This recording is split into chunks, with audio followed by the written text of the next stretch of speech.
ఈరోజు జరగబోయే సీన్లో చాలా ఇంట్రెస్ట్గా ఉండబోతుంది. మళ్ళీ గగన్ భూమి మెడలో 3 ముళ్ళు వేయబోతున్నాడు. అది ఎలా అనేది వీడియో తెలుసుకుందాం. సీరియల్లోకి వెళ్తే మీరా వచ్చి గగన్కి భూమి గురించి నిజం చెప్పేస్తుంది. అప్పుడు గగన్ చాలా పశ్చాత్తాప పడుతూ ఉంటాడు. ఈ విషయం ఏంటనే ఇక తెలియని బాధతో శారద చాలా ఏడుస్తూ ఉంటుంది. కాసేపట్లో ముహూర్తాలు, ఆ తర్వాత పెళ్ళి అని చెప్పేసి బాధపడుతూ ఉంటుంది. భూమి తన తల్లి ఫోటో పట్టుకొని ఏడుస్తూ ఉంటుంది. ఆ సమయంలో చెర్రీ, కేపీ ఎలాగైనా ఈ పెళ్ళి ఆపాలని చెప్పేసి అనుకుంటారు. కేపీ, చెర్రీ ఈ విధంగా వాళ్ళ రూమ్లో అనుకుంటారు. ఎలాగైనా సరే ఈ పెళ్ళి ఆపాలంటే ఏం చేయాలి నాన్న అనే విధంగా అంటుండగా, ఏమోరా నాకు కూడా అర్థం కావట్లేదు, ఈ పెళ్ళి ఎలా ఆపాలో కూడా అర్థం కావట్లేదు అని విధంగా మాట్లాడుకుంటుండగా, నాన్న నాకు చిన్న ఐడియా. ఏంటిరా? ఏం లేదు నాన్న, ఆ తారను కిడ్నాప్ చేస్తే ఏంటిరా? ఎలా? ఏం లేదన్నా, ఇప్పుడు ఎలాగైనా ఎంగేజ్మెంట్ జరిగిపోతుంది, ఆ తర్వాత పెళ్లి ముహూర్తాలు. ఇప్పుడు దీని గురించి పక్కన పెడితే పెళ్లి సమయం వరకు ఆ తారను కిడ్నాప్ చేసిన తర్వాత పెళ్లి కూతురుగా అన్నయ్య పక్కన కూర్చోబెట్టేది భూమిని కదా. అంత సాధ్యమవుతుందారా? ఎందుకు కాదు నాన్న, నేను చెప్తాను కదా. ఎలాగైనా సరే అన్నయ్య తార మెల్లో 3 ముళ్ళు వేస్తే ఇక భూమి బ్రతకలేదు. భూమి బతికేదే అన్నయ్య కోసం. ఇక అన్నయ్య ఎలాగైనా భూమిని అర్థం చేసుకుంటాడు. ఇప్పుడు పూరి కోసం అని చెప్పేసి శివ మన ఇంటికి అల్లుడు కాబట్టే పూరి పంతంతో పెళ్లి చేసుకోవాలనుకుంటుంది. కానీ ఇప్పుడు ఎలాగైనా భూమి జీవితాన్ని నిలబెట్టాలంటే ఇదొక్కటే మార్గం నాన్న. అవునరా, నువ్వు చెప్తూ ఉంటే ఇక ఎంత కష్టమైనా సరే నా కోడల కోసం ఏదైనా చేస్తానా అని నమ్మకం వచ్చింది. అయితే ఇంకెందుకు ఆలస్యం, దీని గురించి పక్కగా ఆలోచించి ప్లాన్ చేసి ఆ తారను కిడ్నాప్ చేసి ఆ తార ప్లేస్లో పెళ్లి కూతురుగా భూమిని కూర్చోబెడితే సరిపోతుంది. మరి పెళ్ళైన తర్వాత మళ్ళీ అప్పుడు విషయాలు పక్కన పెడితే ఈలోపు అయితే 2 పెళ్ళిళ్ళు జరుగుతాయి. ఆ సమయంలో ఆ ధ్రువ పూరి మెడలో తాళి కట్టేస్తాడు. ఇక పీటల మీద కూర్చుంది తార అనుకొని వెంటనే అన్నయ్య కూడా భూమి మెడలో తాళి కట్టేస్తాడు. పెళ్ళి అయిపోయిన తర్వాత ఆ మెడలో తాళైతే తెంపలేరు కదా, అందుకని అని ఈ విధంగా అన్న తర్వాత ఇదేదో బాగానే ఉన్నదిరా, సరే ఏదైతే అది జరిగింది అని ఈ విధంగా అన్న తర్వాత మరోవైపు ఇక గగన్ బాధపడుతూ ఉంటాడు. మీరా చెప్పిన విషయాన్ని గుర్తు చేసుకుంటూ బాధపడుతూ ఉంటాడు. ఆ సమయంలో వెంటనే ఇక ధ్రువ తన చెల్లెలు తీసుకొని ఇక్కడికి వస్తాడు. గగన్ అని చెప్పేసి వెంటనే తన చెయ్యి పట్టుకుంటుంది. అప్పుడు గగన్ ఆ చెయ్యిని కాస్త ఇబ్బంది పడుతూ ఉంటాడు. అదేంటి గగన్, ఇంకా 2 డేస్లో నీ కాబోయే భార్యను ఏ మాత్రం కూడా చొరవ తీసుకొని చేయి పట్టుకోకూడదా ఏంటి? హబ్బే ఏం లేదు. అవును, అదేంటి అలా డల్గా ఫేస్ అంతా వాడిపోయినట్టుగా ఉంది, ఏం జరిగింది అని అంటుండగా కళ్ళల్లో బాధ కనిపిస్తూ ఉంటుంది. అక్కడ భూమి ఏడుస్తూ ఉంటుంది. ఆ సమయానికి భూమి వెంటనే గగన్కి ఫోన్ చేస్తూ ఉంటుంది. ఆ ఫోన్ రింగ్ అవుతుండగా వెంటనే అదే సమయానికి తార గగన్ గదిలో ఉంటుంది కదా. ఇక గగన్ ఆ ఫోన్ చూసి సైలెంట్లో పెడుతూ ఉంటాడు. అదేంటి గగన్, ఫోన్ వస్తుంటే లిఫ్ట్ చేయట్లేదు? అన్నయ్య వాళ్ళు వచ్చారు, పంతులు గారు కూడా వచ్చారు, త్వరగా రెడీకా, ఎందుకు ఇలా డల్గా ఉన్నావు అని ఈ విధంగా అంటుండగా, అబ్బే ఏం లేదు, నేను రెడీ అవుతాను, అవును బయటికి వెళ్తావా? పర్లేదు, రేపు ఇదే రూమ్లో మన ఇద్దరం ఉండాల్సిందే కదా భార్యాభర్తల్లాగా, ఇప్పుడైతే బయటికి వెళ్తారా ప్లీజ్. సరే త్వరగా రెడీకా, ముహూర్తానికి టైం అవుతుంది. అంతేకాదు పంతులు గారు వచ్చాడు, ఆ తర్వాత రేపే ముహూర్తం బాగుందట అని విధంగా అన్న తర్వాత గగన్ మనసు గుండెలు పగిలిపోతూ ఉంటుంది. భూమిని అన్యాయంగా గెంటేసి అపార్థం చేసుకొని బాధ పెట్టానేమో అని బాధపడుతూ ఉంటాడు. కానీ ఈలోపు తార శారద దగ్గరికి వెళ్తుంది. ఏంటత్తయ్యా, ఇక మీ కొడుకు చాలా బాధపడుతున్నట్టున్నాడు. ఓ, భూమిని దూరం పెట్టలేక బాధపడుతున్నాడా? చెప్పాను కదా, ఖచ్చితంగా అతను నా మెల్లో 3 ముళ్ళు వేయకుంటే ఇక నీ కూతురు జీవితం ఏం జరుగుతుందో, అంతేకాకుండా నీ కూతురు జీవితం హ్యాపీగా ఉండాలంటే గగన్ నా మెడలో 3 ముళ్ళు వెయ్యాలి. ఒకవేళ నువ్వు ఏదో ప్లాన్ చేసి పెళ్ళి ఆపాలని చూసినా కూడా అస్సలు ఊరుకోను. నేను చేసేది నేను చేస్తాను. నీ కూతురు లైఫ్ని అసలు భూమి మీద లేకుండా చేయడానికి కూడా వెనుక ముందు ఆడను. నాకు దక్కంది ఏదైనా సరే ఎవ్వరిని కూడా వదిలిపెట్టను. మర్చిపోయిన అత్తయ్య, మరుక్షణం నా మెడలో 3 ముళ్ళు పడ్డ తర్వాత పెట్టబేడ సర్దుకొని నువ్వు బయటికి వెళ్ళాల్సి వస్తుంది. అర్థమైంది కదా అనే విధంగా తారా బెదిరిస్తూ ఉంటుంది. కానీ భగవంతుడా, ఏంటి ఈ తలరాత? అక్కడ నా కోడలు తార మూర్ఖత్వంతో తన మాటలతో నన్ను బాధ పెడుతుంది. ఈ విషయం చెప్పినా ఇప్పుడు నా కూతురు జీవితం అని బాధపడుతూ ఉంటుంది. ఈలోపు గగన్ రెడీ హాల్లోకి వస్తాడు. తార చాలా సంబరపడుతూ గగన్ పక్కన కూర్చుంటుంది. మరోవైపు పూరి కూడా ధ్రువ పక్కన కూర్చుంటాడు. తార, ధ్రువ, గగన్, పూరి ఆ నలుగురు కాచి ఇక ఎంగేజ్మెంట్ జరిపించుకోవాలని చెప్పేసి అనుకుంటూ ఉంటారు. ఆ సమయంలో ఎంగేజ్మెంట్ జరిగిపోతుంది. కానీ ఎంగేజ్మెంట్ జరిగిన తర్వాత ముహూర్తం తెల్లారిక అని చెప్పేసి శారద కంగారు పడుతుంది. అంటే టైం లేదా పంతులు గారు అని శారద అడుగుతుందా?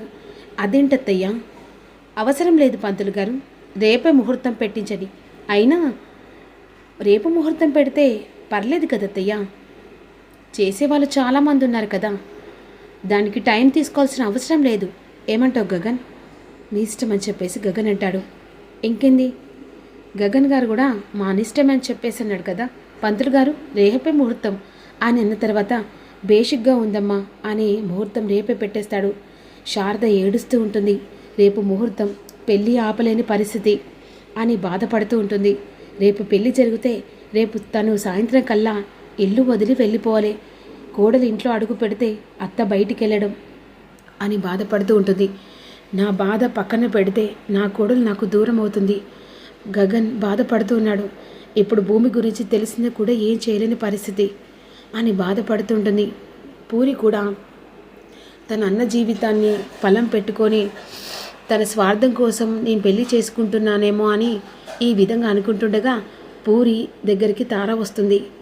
ఇంకా కొన్ని క్షణాలు మాత్రమే నువ్వు మా ఇంటి కోడలు కావడానికి.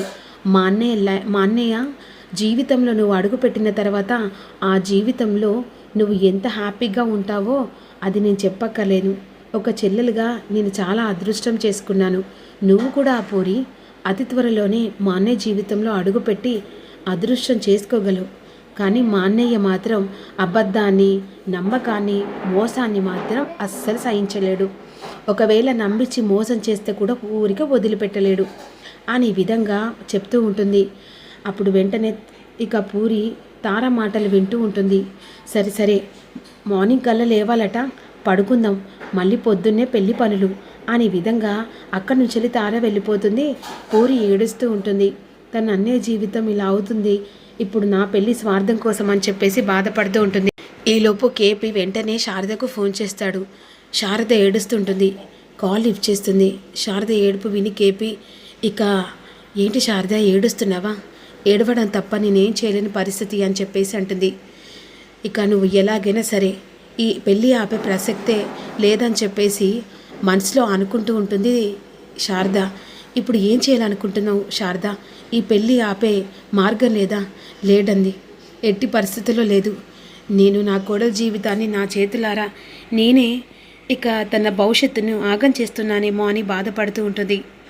కంగారు పడకు, ఆ దేవుడు నిర్ణయంతోని భూమి జీవితం ఏమాత్రం కూడా ఏమీ కాదు, తిరిగి మళ్ళీ నీ ఇంట్లోనే అడుగు పెడుతుంది. ఏంటండి మీరు నన్ను బాధపడకుండా 4 మాటలు మంచిగా చెప్తున్నారా? లేదు శారద, నిజమే చెప్తున్నాను. ఏంటండి మీరేమంటున్నారో నాకు అర్థం కావట్లేదు. శారద, నీకు మళ్ళీ నీ కోడలు తిరిగి ఇంట్లో అడుగు పెట్టాలి కదా? అంతే అండి, అంతే. సరే, ఈ మాట ఖచ్చితంగా అదే జరుగుతుంది. అది ఎలా అనేది పక్కన పెడితే నువ్వు బాధపడకుండా సంతోషంగా ఉండు. పెళ్ళి జరుగుతుంది, అది నా కోడలతో మాత్రమే, తారతో కాదు. తార మెల్లో నా కొడుకు 3 ముళ్ళు వేయడు, భూమి మెడలో మాత్రమే 3 ముళ్ళు వేస్తాడు. అది ఎలా అనేది తర్వాత అని చెప్పేసి కాల్ కట్ చేస్తాడు. మాటలు విని సంతోషపడుతూ ఉంటుంది. దేవుడా, నేను ఏ రోజు ఏ కోరిక కోరలేదు, కానీ నా కోడల కోసం కోరుతున్నాను. తిరిగి నా కోడలు నా ఇంటికి వచ్చేలా మార్గం చూడు అనే విధంగా అన్న తర్వాత తెల్లారితే పెళ్లి పనులు హడావిడి. ఇక మరోవైపు తారకు ఫోన్ చేస్తుంది అపూర్వ. ఏంటా తారా, చాలా బిజీగా ఉన్నట్టున్నావు? అవునంటీ, ఈరోజు నీ వల్లే గగన్ కాసేపట్లో నా మెడలో 3 ముళ్ళు వేయబోతున్నాడు. ఓ కంగ్రాట్స్, చాలా థ్యాంక్స్ ఆంటీ. అవును, ఆ భూమి ఇంట్లోనే ఉంది కదా, ఇంకేం చేస్తుంది? ఆ మూలన కూర్చొని ఎగాతిగా ఏడుస్తూ ఉంది. ఏం లేదంటీ, ఒక చిన్న ఫేవర్ చేస్తారా? ఏంటి? ఏం లేదు, ఆ భూమి రాకుండా రూమ్కి లాక్ చేస్తారా? ఓ అంతనా? ఏం లేదు, ఆ గగన్ నా మెడలో 3 ముళ్ళు వేస్తే ఆ తర్వాత భూమి వచ్చినా ఏ మాత్రం కూడా ఫలితం ఉండదు. హెల్ప్ చేస్తే చాలు. ఇది నాకు హెల్పేనే, నీకు కాదని చెప్పేసి మనసులో అనుకుంటుంది. సర్లే తారా, నువ్వు చెప్పినట్టు చేస్తానులే, thank you so much aunty. సరే ఆంటీ, ఇక నేను పని ఉంది అని చెప్పేసి కాల్ కట్ చేస్తుంది. ఈలోపు ఇక చెర్రీ అంతకు ముందుకే భూమి దగ్గరికి వచ్చి, భూమి ఒక కాడికి వెళ్ళాలి. ఎక్కడికి చెర్రీ? ఎక్కడికి రాను, అసలు నాకు బ్రతకడానికి కూడా లేదు అని అంటుండగా, నా మాట వింటావు కదా? ప్రతి ఒక్క మాట నేను విన్నాను, ఈసారి ఒక ఫ్రెండ్గా నా మాట విను అని ఇక రూమ్ లాక్ వేయడానికి వస్తున్న టైంలో వెంటనే అదే సమయానికి చెర్రీ అపూర్వ మాటలు వింటాడు. అంటే భూమిని లాక్ చేయమని చెప్పేసి అపూర్వ మాటలు వింటాడు. ఆ సమయంలో భూమిని తీసుకొని వెళ్ళడానికి చెర్రీ ముందుగానే అక్కడ దిండు పెట్టి దుప్పటి కప్పినట్టు పెడతాడు. అదేంటి చెర్రీ, అలా ఎందుకు దుప్పటి కప్పుతున్నావు? తర్వాత చెప్తాను, ప్రతి ఒక్క విషయం నీకు తర్వాత చెప్తాను, ముందు పద అని వెనుక డోర్ నుంచి దుప్పటి కప్పి ఆ దిండులకు ఇక భూమి పడుకున్నట్టుగా చేస్తారు. అప్పుడు వెంటనే అపూర్వ వచ్చి డోర్ తీసేసరికి భూమి పడుకున్నట్టుగా ఉంటుంది. పిచ్చిది, ఏం చేస్తుంది? అక్కడ మొగుడు పెళ్ళి అవుతుంటే దుప్పటి కప్పుకొని పడుకోక ఇంకేమైనా చేసేది ఉందా? ఈ దెబ్బకు నువ్వు మంచం పట్టాలే అని లాక్ చేస్తుంది. ఈలోపు భూమిని తీసుకొని కేపీ చెర్రీ మండపం దగ్గరికి వెళ్ళిపోతుంది. ఎక్కడికి చెర్రీ, ఎక్కడికి తీసుకెళ్తున్నావు? సైలెంట్గా ఉండు, వెంటనే నువ్వు రెడీగా అని చెప్పేసి ఇక పెళ్లి కూతురుగా రెడీ చేస్తాడు. నాన్న, నన్ను ఇక్కడ డ్రాప్ చేయి. సరే రా అని చెప్పేసి అక్కడ డ్రాప్ చేస్తాడు. అసలు ఏం చేస్తున్నావు మావయ్య, నాకు ఏం అర్థం కావట్లేదు. చెప్పాను కదమ్మా, నీ జీవితం హ్యాపీగా ఉండాలంటే మేము ఎంత పరీక్షకైనా ఎదురుపడతాం. వెంటనే ఇక అక్కడి నుంచి తార బయలుదేరుతుంది. బయలుదేరే సమయంలో మేకప్ ఆర్టిస్ట్గా అక్కడికి చెర్రీ వెళ్తాడు. ఆ సమయంలో ఇక అన్నయ్య మేకప్ ఆర్టిస్ట్ వచ్చారమ్మా అని చెర్రీ మూతికి మార్క్స్ కట్టి లోపలికి వెళ్తారు. మీరేనా? అవును మేడం, మీరు వచ్చారు, లేడీస్ వస్తుంది మేడం అని చెప్పేసి చెర్రీ వెంటనే ఇక మేకప్ వేసాను. సరే మీరు కాస్త రిలాక్స్గా అండి మేడం అని చెప్పేసి ఆడ కీరా దోసకాయలు కట్ చేసి తన కళ్ళకు పెట్టి మూతికి వెంటనే మత్తు పెడతాడు. ఆ మత్తు పెట్టి అక్కడి నుంచి వెనుక నుంచి ఇక చెర్రీ తారను కిడ్నాప్ చేసి తీసుకొని వెళ్తాడు. ఈలోపు మండపం దగ్గరికి ఇక పెళ్లి కూతురుగా రావాలి కదా. ఆ సమయంలో కేపీ వెంటనే భూమిని ధృవ ఇంటికి తీసుకొస్తాడు. ఏంటి మామ ఇక్కడ తీసుకొచ్చావు? చెప్పాను కదమ్మా సైలెంట్గా ఉండని. ఈలోపు అక్కడ తారగదిలో ఉన్న భూమి రెడీ ఉంటుంది. రెడీ అమ్మని చెప్పేసిన తర్వాత అప్పుడు వెంటనే భూమి సైలెంట్గా రెడీ అని చెప్పేసి సైగ చేస్తూ ఉంటుంది. ఈలోపు మండపం దగ్గరికి ధృవ తార ఇద్దరు కలిసి, తారలో ఉన్న భూమి ఇద్దరు కలిసి మండపం దగ్గరికి వెళ్తారు. మండపం దగ్గరికి వెళ్ళిన తర్వాత గగన్ తన పెళ్ళి ఆపితే అక్కడ తన చెల్లి జీవితం ఏమవుతుందని భయంతో ఇక అలా బాధపడుతూ తనని కుమిలిపోతూ మండపంలా కూర్చుంటారు. అటు భూమి అనుకోని తార, అటు పక్కన గగన్, ధృవ, పూరి అలా 4 కూర్చుంటారు. ఇక మత్తు పెట్టిన తర్వాత తనని కట్టి పడేసి వెళ్తాడన్నమాట చెర్రీ. ఒక్కసారిగా స్పృహ వస్తుంది. తన చేతికి కట్లు. ఇక హెల్ప్ అని చెప్పేసి గట్టిగా అరుస్తుంటుంది. మండపంలో ఉన్నది అక్కడ భూమి, గగన్, తార అనుకొని సంతోషపడుతూ ఉంటారు. ఈలోపు మాంగళ్య ధారణ కానివ్వని అంటే అక్కడ తార కంగారు పడుతూ కట్లు ఎలాగాలో ఇప్పుకుంటుంది. మరోవైపు మాంగళ్యధారం కాని అనేసరికి వెంటనే గగన్ భూమి మెడలో, అదే తార అనుకొని మెడలో తాళి కట్టిస్తాడు. ఒక్కసారిగా తార మండపం దగ్గరికి వచ్చి ఆగండి అని చెప్పేసి ఉంటుంది. మరి మండపంలో ఉన్న పెళ్లి కూతురు ఎవరు అనేది తెలుసుకుందాం.